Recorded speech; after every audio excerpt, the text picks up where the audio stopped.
अस्सलाम वालेकुम क्लास। आज हम डिस्कस करेंगे चैप्टर नंबर 4 था हमारा द सेल कंटिन्यू, और हम ऑर्गेनेलिज डिस्कस कर रहे थे कि एक सेल के अंदर कितनी ऑर्गेनेलिज मौजूद होती हैं और वो क्या क्या फंक्शन परफॉर्म कर रही हैं। तो कल हमने एंडोप्लाज्मिक रेटिकुलम देखा था, आज हम गोल्जी अपरेटस देखेंगे। गोल्जी अपरेटस बिल्कुल एंडोप्लाज्मिक रेटिकुलम की तरह ही फंक्शन परफॉर्म करता है और ऑलमोस्ट स्ट्रक्चर भी उसका सिमिलर टू एंडोप्लाज्मिक रेटिकुलम है। तो आइए गोल्जी अपरेटस की तरफ देखते हैं। गोल्जी अपरेटस सबसे पहले डिस्कवरी देखते हैं। गोल्जी अपरेटस जो है वो डिस्कवर बाय गोल्जी इन 1898। जो एंडोप्लाज्मिक रेटिकुलम था वो पैलेडे ने जो है डिस्कवर किया था और वो भी 1878 में किया था, और गोल्जी अपरेटस गोल्जी ने किया है और 1898। इस साइंटिस्ट की वजह से ही इसका नेम जो था वो गोल्जी अपरेटस, या इसको हम गोल्जी कम्प्लेक्स भी कह सकते हैं। इसके 2 नेम लिए जाते हैं। उसके बाद अगर इसकी प्रेजेंस देखें तो इन यूकैरियोटिक सेल में क्या होता है, सेट ऑफ स्मूथ मेम्ब्रेन है। जिस तरह एंडोप्लाज्मिक रेटिकुलम में एक स्मूथ नेटवर्क था मेम्ब्रेन्स का, लाइक दिस चैनल्स बने होते थे, इसी तरह से गोल्जी अपरेटस भी सेट ऑफ स्मूथ मेम्ब्रेन है जो स्टैक्ड होता है इनटू फ्लैटेंड। अब स्टैक का मतलब क्या है, जमा हुए होते हैं, इकट्ठे होते हैं। इनटू फ्लूइड्स है कॉल्ड सिस्टर्नी, ठीक है। उसमें भी सेम टर्म यही थी सिस्टर्नी। कंपैरिजन करना है इन दोनों का आपने। सिस्टर्नी वहाँ पे क्या था कि एक चैनल्स थे नेटवर्क के जो कनेक्ट होते हैं ट्रांसपोर्ट सिस्टम के लिए। इसमें क्या है, यूकैरियोटिक सेल में एक स्मूथ मेम्ब्रेन का सेट है जो क्या करता है, एक स्टैक्ड होता है इनटू फ्लैटेंड फ्लूइड, और जिसे हम कहते हैं सिस्टर्नी। सिस्टर्नी की डेफिनेशन अगर आप करना चाहो तो it is formed by the fusion of vesicles. Vesicles कहाँ से आती हैं, डिराइव होती हैं फ्रॉम एंडोप्लाज्मिक रेटिकुलम, ठीक है। इसके बाद अगर फेजेस की बात करें तो जो गोल्जी अपरेटस है उसके 2 फेज़ होते हैं। एक होता है forming phase, second one is maturing phase. अब दोनों में डिफरेंस क्या है, जो फॉर्मिंग फेज़ है इसकी आउटर साइड जो है वो कन्वेक्स होती है, यानी कि बाहर को निकली होती है, और जो मैच्योरिंग फेज़ है इसकी इनर साइड कनकेव होती है, अंदर की तरफ धंसी हुई होती है। अगर आपको ये पता हो कन्वेक्स शेप किस तरह की होती है और कनकेव शेप किस तरह की होती है तो आप डिफरेंस कर सकते हैं फॉर्मिंग फेस और मैच्योरिंग फेस में। अब फॉर्मिंग फेस जो है अगर आउटर कन्वेक्स साइड होगी तो वो क्या करेगी, गोल्जी कम्प्लेक्स का फॉर्मिंग फेस पास करेगी, और अगर जो है वो उसकी इनर साइड कनकेव है तो वो क्या करेगी, मैच्योरिंग फेस फॉर्म करेगी। अगर सिस्टर्नी ब्रेकअप, ये वेजिकल्स की फॉर्म में होते हैं मौजूद, ठीक है। अगर ये वेजिकल्स ब्रेकअप हो और एक फेस फॉर्म करें तो वो मैच्योरिंग फेस फॉर्म करेंगे, ठीक है। इसके अलावा अगर स्टैक्स का हम देखें तो वो डिफरेंट सिस्टर्नी जो हैं उसमें हम पाए जाते हैं।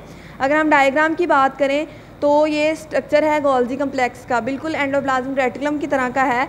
और क्या होता है यहाँ पे 2 फेजेस अभी हमने देखे, एक होता है फॉर्मिंग फेज और second one is maturing phase. अब जो अंदर की तरफ धंसा हुआ होगा जिसकी इनर साइड कनकेव होगी वो क्या होगा, मैच्योरिंग फेज, और जो आउटर साइड जिसकी कन्वेक्स होगी वो क्या होगा, फॉर्मिंग फेज। अब क्या होता है, गोल्जी कम्प्लेक्स का मेजर फंक्शन जो होता है वो सेक्रीशन होता है। तो क्या करना है, इसलिए कि स्टैक्स बने हुए इन्हें हम कहेंगे सिस्टर्नी। ये जो सारे स्टैक्स हैं इन्हें कहेंगे सिस्टर्नी। अब क्या होगा, यहाँ पे क्या होगा, गोल्जी कम्प्लेक्स की सेक्रीशन फॉर्म हो रही है और इसने क्या करना है, ट्रांसपोर्ट करना है वेजिकल को। ट्रांसपोर्ट का सिस्टम अगर हम देखें तो ये एक प्लांट सेल मैंने ड्रा किया है। इस प्लांट सेल में आपको पता है मेजर क्या है, न्यूक्लियस है। न्यूक्लियस के अंदर जितना भी क्रोमेटिन मटेरियल है, डीएनए है, क्रोमोसोम्स है, ये सारे मौजूद हैं। इसके बाहर न्यूक्लियर इन्वेल्प मौजूद है। प्लाज्मा मेम्ब्रेन के आउटर साइड पे क्या है, न्यूक्लियर मेम्ब्रेन। इस न्यूक्लियर मेम्ब्रेन के अंदर हमें पता है न्यूक्लियर पोर्स होते हैं जिसके ज़रिए से जितना भी मटीरियल है उसने ट्रांसपोर्ट आउट होना है, ठीक है, एक्सपोर्टेड आउट होना है। तो क्या होता है, ये न्यूक्लियर मेम्ब्रेन के बिल्कुल साथ ही एंडोप्लाज्मिक रेटिकुलम मौजूद है, ठीक है। इसके भी हमने पढ़ा था 2 टाइप्स होती हैं, एक होता है स्मूथ एंडोप्लाज्मिक रेटिकुलम, एक होता है रफ एंडोप्लाज्मिक रेटिकुलम। ऐसा एंडोप्लाज्मिक रेटिकुलम जिसके साथ राइबोसोम अटैच थे उसको हम रफ कहते हैं, और जो विदाउट राइबोसोम है वो स्मूथ एंडोप्लाज्मिक रेटिकुलम है। अब इन्होंने क्या करना है, जब गोल्जी वेजिकल एक वेजिकल फॉर्म किया है, ठीक है, सेक्रीशन करनी है सेल ने, तो न्यूक्लियर पोर से क्या आएगी, वो सेक्रीशन बाहर आएगी, ठीक है, in the form of vesicle. ये जो ब्लू में ड्रा किया है, ठीक है, ये ट्रांसपोर्ट वेजिकल इसे हम कहेंगे। इसने क्या करना है, इसने जाना है गोल्जी कम्प्लेक्स के पास। गोल्जी कम्प्लेक्स के बाद इसने डिफरेंट सेक्रीशन जो हैं ट्रांसपोर्ट आउट होंगी, मॉडिफिकेशन इसकी होगी, ठीक है, प्रोटीन, लिपिड्स, इन सब की। और क्या करेगा, ये लाइसोसोम भी सेल सेक्रीशन करेगा और ये सारी सेक्रीशन मिलके गोल्जी कम्प्लेक्स के ज़रिए से एक्सपोर्टेड आउट हो जाएंगी। ये जो है ये प्लाज्मा मेम्ब्रेन है, ये वेजिकल फॉर्म की है। अब इन्वेजिनेशन होगी, ठीक है, प्लाज्मा मेम्ब्रेन से एक्सपोर्टेड आउट हो जाएगी। तो जितने भी ट्रांसपोर्ट सिस्टम है और सेक्रीशन मॉडिफिकेशन होनी है वो कहाँ होनी है, गोल्जी कम्प्लेक्स में। अगर हम फंक्शंस की बात करें तो डिफरेंट टाइप ऑफ फंक्शन जो है गोल्जी कम्प्लेक्स फॉर्म करता है। परफॉर्म करता है। सबसे पहले है सेल सिक्रीशन। ये भी हमने देखा कि सेल सिक्रीशन जो है उसको मॉडिफाई भी करता है, सेल सिक्रीशन फॉर्म भी करता है। लेकिन एक और इसमें डिफरेंस है, राइबोसोम के अंदर भी जो है सेल, राइबोसोम का सेल जो है वो भी सेल सिक्रीशन में इंपॉर्टेंट प्ले रोल करता है। तो ये एमसीक्यूज भी आ जाता है। बाज़ राइबोसोम उसने ऑप्शन दिया होता है, बाज़ गोल्जी कम्प्लेक्स, तो दोनों ही सेल सिक्रीशन का अमल जो है वो परफॉर्म करते हैं। इसके अलावा सेकंड फंक्शन ये जो है फिनिशिंग, पैकेजिंग एंड एक्सपोर्ट। अब इसने क्या करना है, गोल्जी न्यूक्लियर मेम्ब्रेन से न्यूक्लियर पोर के ज़रिए से ट्रांसपोर्ट वेजिकल आई, वो ट्रांसपोर्ट वेजिकल एंडोप्लाज्मिक रेटिकुलम से होती हुई गोल्जी कम्प्लेक्स के पास आती है।